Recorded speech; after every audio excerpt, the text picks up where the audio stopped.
Mythes et complots avec Christian Page. Christian Page, bonjour. Salut Benoît. OK. Qu'est-ce qu'il y a? Non, mais... On part mal, là. non, si tu pars en riant de moi... Non, pas du tout. As-tu une nouvelle d'un Chupacabra quelque part dans le monde? Non, pas du tout. Ben, en fait... Tu sais qu'il y a une demande, hein? Oui, je sais. Il y en a toujours des nouvelles chaque semaine du Chupacabra. Mais cette semaine, comme on faisait un peu dans le enquête policière et phénomènes paranormaux étranges et insolites, je t'ai gardé le Chupacabra pour la semaine prochaine. Ah, c'est gentil. OK. On est plus officiel aujourd'hui. Oh ouais, aujourd'hui, on y va avec les autorités. Non. Okay, c'est du sérieux. Ah. Tu sais, quand on parle des autorités, c'est toujours sérieux. Ben oui. on voit ça à tous les jours. En tout cas. Alors, c'est quoi? Aujourd'hui, je vais te parler, les poltergeists? Oui, les poltergeists et la police. Évidemment, ça paraît étrange de faire l'association. On n'est pas habitué à ce genre de truc. Mais bon, d'abord, je le répète, il n'y a pas au FBI de bureau qui se spécialise dans des enquêtes sur les phénomènes paranormaux, comme on a pu le voir dans la série des X-Files. Donc ça, beaucoup de gens me posaient ces questions-là. Est-ce qu'il y a des services qui font ça? Non. À la GRC, à la Sûreté du GRC Québec? non plus. La Ville de Montréal, Ville de Laval, Ville de Longueuil? Non. Ville de Belleuil, de Brassard? Tu sais d'ailleurs que pendant des années, de 1967 au milieu des années 90 à peu près, la GRC n'avait pas un mandat, mais dans la réglementation de la GRC, ils étaient invités à colliger des informations sur les objets volants non identifiés. Et ces rapports-là étaient envoyés au Centre national de la recherche à Ottawa, l'Institut Edisberg, non pas parce qu'on s'intéressait aux ovnis, mais parce qu'un ovni pouvait toujours potentiellement cacher la chute d'une météorite. Et l'Institut Edisberg était intéressé par les météorites, donc était intéressé de se rendre sur le terrain, récupérer les débris. Alors, lorsque le rapport arrivait à l'Institut Edisberg, on lisait le rapport, et si quelqu'un parlait, bon, j'ai vu une lumière tomber derrière chez moi, ça a duré quelques secondes, alors là, on pouvait se dire peut-être qu'il s'agissait d'une météorite, on reprenait contact avec le témoin, et si besoin était, on envoyait des enquêteurs sur place. Mais évidemment, si le témoin racontait avoir vu une machine volante avec des fenêtres, des petits bonhommes verts derrière les hublots, alors là, le rapport était simplement placé dans une catégorie dit objet non météoritique. Maladie mentale. Je n'oserais point. Non. Et ce dossier était donc mis de côté. Donc tout ça pour dire qu'il n'y a pas eu de groupe spécialisé de façon étatique à enquêter sur les phénomènes paranormaux at large de façon générale. C'est vrai que certains organismes, je pense notamment en France, le Centre national des études spatiales, ont un petit bureau qui s'appelle autrefois ça s'appelait le CNES, maintenant ça s'appelle le GEPAN ou quelque chose comme ça, et c'est un groupe qui collige des informations sur les ovnis. Ce genre de bureau-là existe également, ça a été développé au sein de l'armée chilienne, au sein de l'armée du Brésil, mais c'est toujours en relation avec les ovnis. On ne s'intéresse pas à d'autres phénomènes que celui des ovnis dans le cadre de ces quelques bureaux dont je t'ai mentionné. Alors aujourd'hui, on va parler... Excuse-moi, avant de parler de poltergeist, en ce qui est trait aux les ovnis, au Québec, au Canada, la GRC... ne fait plus ça depuis les années 90. Ça n'existe plus depuis 20 ans. Depuis 20 ans. Mais est-ce qu'il reste des rapports sur lesquels tu t'es penché? Oui, ça c'est intéressant parce que tu vois, à partir du moment, c'est un tour de force, avouons-le, on doit rendre hommage à cet individu-là. À partir de 1995, avec toutes les coupures budgétaires, l'Institut Edisberg a dit, au cours des années, la collecte de ces rapports-là n'a pas donné de résultats importants, donc on laisse tomber. Alors la GRC n'avait plus mandat, puis encore là, ce n'était même pas un mandat, c'était une recommandation. On n'avait même plus cette recommandation de colliger l'information sur les ovnis. C'est alors qu'intervient un individu de Winnipeg, Chris Rutkowski. Il travaille à l'Université de Winnipeg, il est attaché, je crois, aux archives, mais il s'intéresse depuis 40 ans à la question des ovnis. C'est un bonhomme excessivement sérieux qui fait un travail très, très, très rigoureux, très objectif, très critique par rapport aux ovnis. C'est vraiment Monsieur OVNI au Canada. Quand on parle du côté des anglophones, Chris Rutkowski, c'est la référence. Okay. Donc, Rutkowski a contacté les services de police, notamment la GRC et d'autres services, notamment le ministère de la Défense, le ministère des Transports.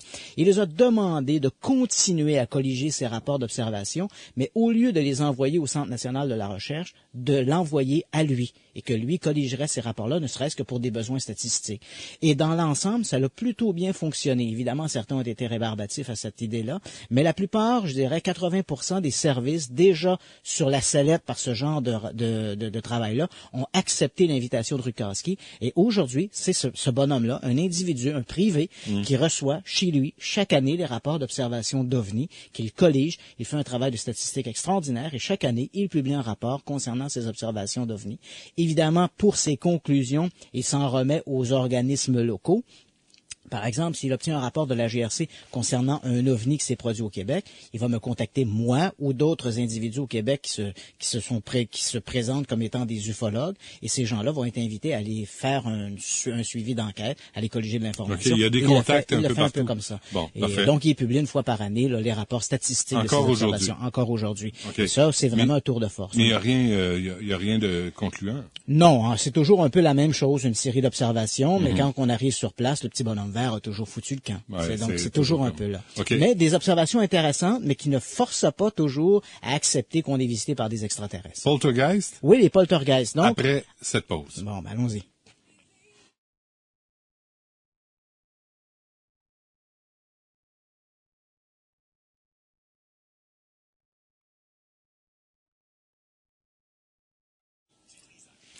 Christian Page est ici pour nous parler de Poltergeist cette semaine. Oui, parce que là, on vient d'aborder un peu grosso modo les ovnis. On le sait, il y a des services étatiques qui s'occupent de la question des ovnis. Dans le cas d'autres phénomènes, comme par exemple les phénomènes de fantômes, hantises et tout ça, il n'y a pas d'organismes étatiques là, qui sont vraiment chargés de faire ça. Mais il est arrivé que des services se penchent sur la question, et en particulier lorsqu'il a été question de poltergeist. D'abord, donnons-nous une définition. Qu'est-ce qu'un poltergeist? Bon, tout le monde se rappelle le film Poltergeist.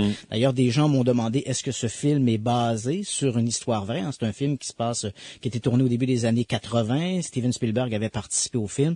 Ce film-là n'est pas basé sur une histoire vraie. On s'est inspiré d'événements dans lesquels on avait des phénomènes de poltergeist et on a fait une sorte de mixture, un cocktail avec ça. Le scénario est en partie écrit par Steven Spielberg et c'est un film qui a été classé, je dirais, parmi les 80 plus grands films américains. Bon, mais le film n'est pas représentatif d'un phénomène de poltergeist. Un phénomène de poltergeist, ce sont des manifestations qui se produisent dans un environnement donné et qui se produisent généralement par des coups frappés dans les murs ou des objets qui vont se déplacer. Ça se produit de façon assez violente, donc je parle de coups frappés violemment dans les murs ou des objets qui vont bondir de la table pour se briser sur le plancher, des trucs comme ça. D'où vient le terme? Poltergeist, c'est un mot allemand, Geist qui veut dire esprit, et polter qui veut dire polisson.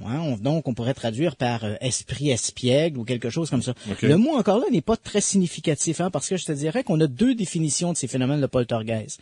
D'un côté, on a les survivalistes, donc les gens qui croient à la survie de l'âme après la mort, et eux croient que ces phénomènes seraient produits par des esprits qui se manifesteraient dans un environnement. Ce qui est commun à l'ensemble des phénomènes de poltergeist, c'est qu'on trouve dans l'environnement immédiat de ces phénomènes des jeunes adolescentes ou des jeunes d'âge prépubère qui souffrent de problèmes psychologiques ou des problèmes d'adaptation. Alors, les survivalistes croient que les esprits canaliseraient l'énergie sauvage de ces jeunes pour se manifester dans notre environnement. Il y a une autre interprétation, celle des psychologistes ou des parapsychologues, qui voudraient que ces phénomènes soient davantage produits par ce jeune, cet agent du poltergeist. C'est comme si la matière autour de lui se mettait en résonance avec ses propres problèmes. Ce serait une forme d'esprit ou de la pensée sur la matière, mais de façon involontaire. Au lieu de frapper moi avec mon poing dans le mur, c'est la puissance de mon esprit qui va frapper dans le mur et qui va donner le coup. Généralement, lorsqu'on enlève ce jeune de cet environnement, ou lorsque le jeune va passer au-delà de ses problèmes d'adaptation psychologique, les manifestations vont diminuer, sinon disparaître. Okay. Évidemment, Benoît, ça reste très controversé, ce phénomène-là. Ce que l'on sait, c'est qu'on a... C'est pas vrai, on s'entend que ça existe pas. Bon, ça, c'est toi qui dis ça, mais je vais revenir là-dessus. Okay. C'est sûr que ces phénomènes-là restent très controversés. Ils ont été, dans certains cas, bien documentés, mais quant à l'interprétation ou la manifestation, qu'est-ce qui se produit réellement, qu'est-ce que c'est que la mécanique, je dirais souvent une phrase que me répétait mon mentor, Louis Bélanger. Après 90 ans de recherche en parapsychologie, il y a une chose que l'on sait, c'est qu'on ne sait pas. On connaît pas la mécanique derrière ces phénomènes-là. On les documente. C'est intéressant, on s'approche du mystère, mais maintenant, connaître la mécanique derrière tout ça, on a beaucoup d'hypothèses, des propositions, des voies alternatives, mais on ne sait pas trop ce qui se passe. Non, mais je t'écoute là, puis tu fais ton smart, là, mais quand tu dis bien documenté, qu'est-ce que ça veut dire? Bien documenté, voilà. Et ça, c'est amusant qu'on aborde cette question-là de bien documenté. Pas avec un pic, non, c'est évident. Le Tremblay nous l'a dit que tu posais des questions intelligentes. Merci. Donc, quand on parle de cas bien documentés, c'est amusant parce que là aussi, on revient à une question que les gens me posent souvent. Oui. on me dit, tu sais, la fameuse émission Les Chasseurs de fantômes qu'on voit sur une télévision documentaire au Québec, là. Canal D, donc, Canal D. Donc, ce sont ces gens à Canal D, qui se rendent sur place. Pas V. Non, pas V. V, ça existe encore. V, ça existe. Okay, il y a D puis il y a V. Il y a V, mais ne confondons pas. Parlons de Canal D. Donc, ce sont des gens qui se rendent sur des lieux armés de tout un attirail pour documenter des manifestations. Ils ne voient jamais rien. Ils ne voient jamais rien, mais chaque semaine, il y a une porte qui s'ouvre, un câble qui tombe, un truc qui se passe. Hein? Et pourtant, leurs investigations ne sont jamais utilisées comme référence lorsque l'on parle au milieu de la parapsychologie, quand je parle du milieu intellectualisé de la parapsychologie. Donc, mais est-ce qu'ils représentent le pourcentage de réussite dans ces enquêtes-là? Pas du tout. Ah, ils ont un score excessivement au-dessus de la moyenne. Donc, on peut se demander s'il n'y a pas de temps à autre un petit fil attaché qui ouvre la porte ou qui fait tomber le câble. Chantal Lacroix qui donne un coup de pied sur la porte. Ou peut-être. Donc, tout ça pour dire que dans les milieux, disons, rigoureux, intellectualisés, je vais utiliser cette expression-là, de la parapsychologie. Comme le nôtre. Lorsque l'on fait référence au phénomène de poltergeist, on utilise des références qui ont été bien documentées, des mesures étalons, si je puis dire. Et quand on parle de ces mesures-là, on parle de quelques cas. Je pense notamment en 1968, dans un bureau à Rosenheim, en Allemagne. Soudainement, un bureau d'avocats, des objets se sont mis à se déplacer, à tomber. Il y avait les photocopieurs qui se mettaient à fonctionner de façon déraisonnée. Des coups de téléphone qui étaient passés comme ça, le téléphone qui ressonnait. Donc, devant ces manifestations, le propriétaire a fait appel, a porté plainte contre X au département de la police. Et là, on a fait venir un parapsychologue de l'Université de Freiburg, Hans Bender, qui est considéré comme l'un des pionniers, un des pères de la parapsychologie. Et pendant des semaines, ce bureau a été l'objet d'une vérification, d'une étude. On a même fait venir des ingénieurs de l'Institut Max Planck et on a documenté ces manifestations de façon très rigoureuse. Ce que l'on sait, c'est que ces manifestations-là étaient réelles et encore là, il y avait une personne, c'était une jeune femme de 19 ans, assez âgée. Généralement, dans les cas de poltergeist, ils sont plus jeunes. Mais dans ce cas-là, une jeune femme de 19 ans, Marianne Schneider, qui était au centre de ces manifestations. Et lorsqu'on enlevait Marianne de cet endroit-là, les manifestations s'arrêtaient. Les phénomènes ont perduré pendant quelque temps, puis ça s'est arrêté. C'est quoi la différence entre poltergeist et juste des fantômes? Bon, dans le cas des fantômes, on trouve, on associe à un défunt généralement un lieu. On dit dans cet endroit-là, il y avait Monsieur ou Madame X qui vivait là. Ça doit être lui qui revient au-delà de la mort. Dans le cas des poltergeists, on n'a pas ça. Il y a jamais d'apparition dans un cas de poltergeist. Ce sont uniquement des manifestations physiques, des objets qui se décrochent des murs, des objets qui tombent, des coups frappés dans les murs, et généralement. Tu vois pas de fantômes. Il n'y a jamais d'apparition, non, il n'y a rien. Et il y a au centre de ces manifestations cette personne troublée. Donc, on a eu ce cas à Rosenheim. C'est pour ça que tu disais que le film de Spielberg ne représente pas les événements de poltergeist, parce que t'entends et tu vois des choses. Il y a un cimetière, on associe les manifestations à des gens qui ont été enterrés sous la maison, et on a même des apparitions, des personnes. Dans les cas de poltergeist, on n'a jamais ça. On n'a que des coups, des objets qui tombent, et ce sont des manifestations qui sont très limitées dans le temps. Elles durent quelques semaines, le temps que ce jeune ou cette personne-là, l'agent du poltergeist, passe au-delà de ces problèmes et puis soudainement les manifestations vont s'arrêter. Donc on a ce cas de Rosenheim dans les années 60 en Allemagne. Ensuite de ça, plus près de nous, 1977 en Angleterre à Enfield, là encore une mère avec ses enfants ont été témoins pendant quelques semaines de manifestations à l'intérieur de la maison. C'est la Society for Psychical Research à Londres qui avait couvert ces événements-là pendant des semaines. Les lieux, en fait, les enquêteurs vivaient littéralement sur les lieux. Les manifestations étaient bien documentées. Donc l'idée du trucage, de la fraude, de la manipulation est à peu près exclu. On a documenté ces manifestations-là sans pour autant trouver une explication à ça. Donc là, on a des cas bien documentés. On a documenté, on a vu des affaires bouger toutes seules. Absolument. On les a vus, on les a filmés, on les a documentés. Et à chaque fois, évidemment, lorsqu'un cadre, par exemple, tombait ou un meuble bougeait, évidemment, les enquêteurs sur place s'assuraient qu'il n'y avait pas de corde ou quoi que ce soit d'attaché. Donc, on est certain de la réalité de la manifestation. Maintenant, l'interprétation qu'on va faire de ça reste plus problématique. Donc, ici, au Québec, on a eu quelques cas au Québec de poltergeist qu'on a beaucoup entendu parler. Je pense notamment, si on prend des cas récents, par exemple, en 1989, à Beauport, une maison sur la rue Monseigneur-Gauthier s'est mise à cogner. Donc, ça frappait, puis ça frappait solidement dans une des cloisons du deuxième étage. Les témoins de Jéhovah? Non. C'est bien. Et de chaque côté de cette maison, il y avait deux familles qui habitaient. On parlait d'un mur mitoyen. Là, ça frappait dans le mur mitoyen. Semi-détaché en fait, c'est une maison avec 4 logements et ça frappait sur le mur mitoyen, en particulier pour les appartements du haut.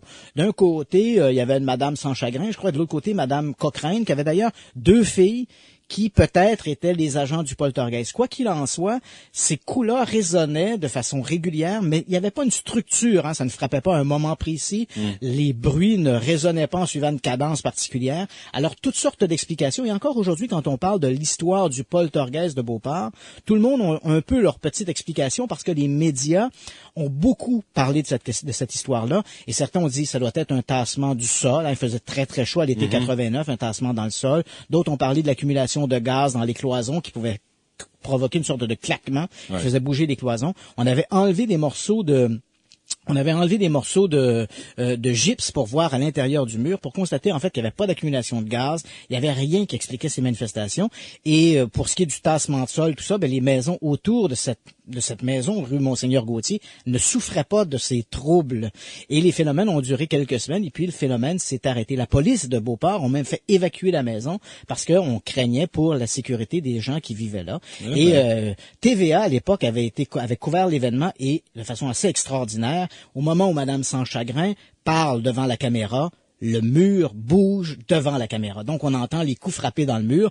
Et au moment où elle parle... C'est-tu Jean-Luc Mongrain? Non, elle dit, voici, ça frappe dans le mur. Et comme elle dit ça, devant la caméra, bang, bang, le mur bouge et bon. Ouais. Donc, c'est un cas qui a été bien documenté. Mais encore là, on n'a pas d'explication à ça. Et dans ce cas-là, oui, c'est vrai que les forces de l'ordre sont intervenues. La police est intervenue. On a fait évacuer les lieux. Mais la police n'a pas fait enquête sur ça. Mais c'est arrivé dans certains cas où la police a enquêté sur le poltergeist. On va le savoir après cette pause.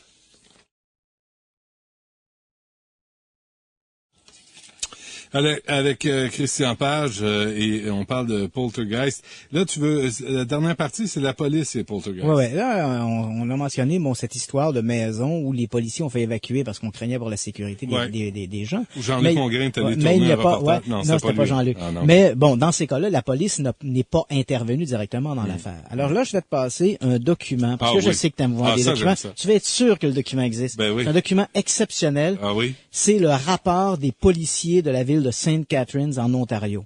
Donc, tu vois, je rappelle un peu c'est un cas vraiment exceptionnel. On est en février 1970. Les policiers de St. Catharines, l'agent Crawford, le premier, donc, reçoit un appel pour des troubles conjugaux, une dispute au 237 Church Street. Il se rend donc sur place, calme les belligérants, et au moment où il quitte l'appartement en question, au moment où de sortir à l'extérieur, il est accosté par une femme dans l'escalier qui lui dit « Vous devez absolument venir chez moi, j'ai quelque chose à vous montrer. » Et là, si tu le veux bien, pour la première fois... par une femme qui dit ça, là. Ouais. Mais là, pour la première fois, je vais lire en ondes, Benoît, des extraits de ce rapport de police, et c'est très troublant de lire ça dans un rapport de police. Crawford commence en disant, il entre dans la pièce, il dit, et là, je cite textuellement le rapport de police, il dit, un coffre dans la cuisine était renversé sur le côté. La dame m'a dit qu'elle avait depuis 10 jours plusieurs meubles qui avaient ici été déplacés par des forces inconnues et inexplicables. J'ai d'abord pensé qu'elle et son époux souffraient de troubles mentaux. Je m'interrogeais sur les actions à prendre lorsqu'un prêtre de la cathédrale St. Catharines est arrivé à l'appartement. Nous nous sommes rendus au salon pour discuter. J'avais placé ma chaise de manière normale contre la table de la cuisine. J'étais là à calmer Madame X lorsqu'il y a eu comme des bruits de pas quittant le salon pour se rendre dans la cuisine. Moi et le prêtre, le père Stevens, nous nous sommes précipités dans la cuisine pour voir que la chaise sur laquelle j'étais assis quelques instants plus tôt était maintenant rendue au milieu de la pièce. Crawford était très impressionné par cette première manifestation. Il va retourner au poste, en parle à ses collègues, mais il est piqué à vif par ça. Le lendemain, il retourne sur place. Et là, écoute, la manifestation est extraordinaire. Crawford écrit « Une femme m'a accosté dans l'entrée pour me dire qu'il y avait un lit dans l'appartement numéro 1 qui flottait au-dessus du sol. J'ai voulu voir par moi-même. Je m'y suis rendu. Monsieur et Madame X m'ont alors montré le lit dans la chambre des garçons. L'une des extrémités flottait à 2 pieds au-dessus du sol. Il n'était supporté d'aucune manière. Je ne pouvais pas en croire mes yeux. À un moment donné, il y a eu un bruit semblable à celui d'un objet qui tombe par terre. Je suis allé dans la chambre des enfants et l'un d'eux s'est réveillé comme j'entrais. J'ai allumé, j'ai constaté qu'une poupée qui était accrochée au mur à une hauteur d'environ 6 pieds se trouvait maintenant à côté de l'enfant. Comme la mère commençait à paniquer, j'ai demandé au garçon de réveiller son frère et d'aller se coucher dans la chambre de leurs parents. Sur ces entrefaites, l'agent McManaman est arrivé, accompagné de monsieur et madame Rasher, des voisins. Tout le monde s'est regroupé au salon. J'ai répété aux enfants d'aller se coucher dans la chambre de leurs parents. Aussitôt, sans aucune raison, un cadre accroché au mur s'est décroché et est tombé directement sur la tête du plus vieux des garçons. 1 minute plus tard, une lampe dans la chambre à coucher s'est renversée et un gros coffre a commencé à bouger. Et il y avait aussi une chaise placée à l'autre bout de la pièce. Elle s'est soulevée dans les airs avant de retomber brusquement sur le sol.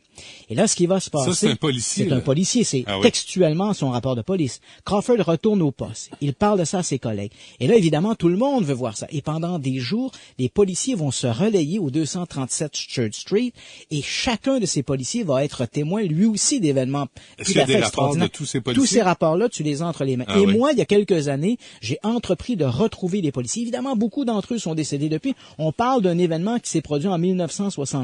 Mais j'ai retrouvé 4 des policiers impliqués dans ces événements-là. Et ces gens-là ont resté marqués par ces événements-là. Eux-mêmes, je me rappelle à un moment donné, l'un d'entre eux, Richardson, me disait, écoute, je suis arrivé sur place. Il dit, il y avait là un prêtre et une nonne qui venaient de l'église voisine parce que bon, les parents, ne sachant pas vers quel saint se tourner, là, j'utilise l'expression, avaient contacté les autorités ecclésiastiques locales. Il dit, au moment où j'arrive, je parle avec eux, le plus vieux des garçons, Peter, et ça semble être lui l'agent du poltergeist. Lorsque Peter était présent, les manifestations semblaient à s'accroître et c'était toujours autour de Peter. Il dit, Peter était assis sur un fauteuil et j'ai vu le fauteuil se soulever dans l'air avec le gamin dessus. Le fauteuil a été précipité dans le coin de la pièce avec, excuse-moi l'expression, mais l'enfant cul par-dessus tête. Il dit, le prêtre et la nonne ont été tellement surpris qu'ils se sont signés et ont quitté la pièce. Il dit, moi j'étais là et je me disais, ça n'a pas de bon sens. Et évidemment, si on avait trompé un policier, c'est une chose, mais tromper toute l'escouade de la police de St. Catharines pendant des jours, des semaines, ça semble assez surprenant. Tant et si bien que malheureusement, l'événement, il y a eu un coulage, l'affaire a été rapportée dans les médias, les journaux, la famille qui habitait St. Catharines ont quitté leur appartement devant cette frenzy médiatique, cette véritable panique médiatique, et ils sont venus à Montréal pendant quelques semaines. Ils avaient de la famille ici même à Montréal. Lorsqu'ils sont retournés à leur domicile du 237 Church Street, les manifestations avaient arrêté, et le chef de la police de Sainte-Catherine à cette époque avait donné comme règle à ses policiers de cesser de se rendre sur place. Mais à ce moment-là, à peu près tous les policiers de l'escouade chacun d'entre eux avait été témoin de manifestations tout à fait surprenantes. Et moi, quand j'ai retrouvé ces policiers-là, ils me racontaient cet événement-là avec un souvenir là, impeccable des événements. Et je me rappelle, Richardson me disait, écoutez, il dit, dans ma carrière de policier, j'ai vu des milliers de choses, des meurtres, des crimes, toutes sortes de choses auxquelles on ne s'attend pas. Mais voir un truc comme ça, je n'avais jamais rien vu, ni avant, et je n'ai jamais rien vu de semblable après. Ça s'est terminé, ça? Et comme je te dis, ces gens-là sont venus à Montréal pour échapper aux médias, et lorsqu'ils sont retournés quelques semaines après, les manifestations s'étaient arrêtées. Et ça ne s'est jamais reproduit. Mais il nous reste ces rapports de policiers aguerris sur le terrain. Il n'y a rien de non, malheureusement, rien n'a été filmé. Et c'est quand même tout à fait surprenant. Bon, ça, c'est les histoires de poltergeist. Et de la police. Il y en a d'autres, Moi-même, un poltergeist qui jouait la Marseillaise devant les policiers. Oui. Je te raconterai ça à un autre moment donné. Oui, je t'en prie. On a plus de temps. Merci, Christian Page. Merci à Larry, à François et à Alexandra. Merci à vous. On refait ça demain midi. Au revoir.